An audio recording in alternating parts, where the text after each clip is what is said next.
Türkiye tarihinde siyasi eylemleri gerçekleştiren insanların çoğunda ortak, yani faillerin çoğunda ortak bir nokta var.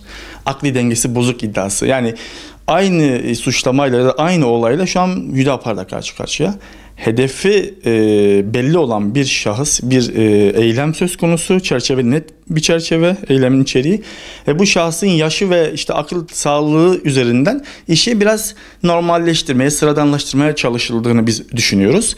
Bizce olay sıradan bir olay değil. Şahsın akli dengesinin bozuk olduğuna dair Sağlık Bakanlığı bünyesinde ne hastanelerde ne akıl ruh sağlığı birimlerinde herhangi bir kaydı şahsın yok. Var olan kayıtlarla ilgili de şöyle bir durum var. Herhangi bir şekilde şahsın sosyal bir bozukluğu veyahut da akli bir bozukluğuna olduğuna dair herhangi bir şekilde reçete yazıldığı veyahut da şahsın tedavi gördüğüne dair biz araştırma yaptığımız çerçevede bilgi edinemedik.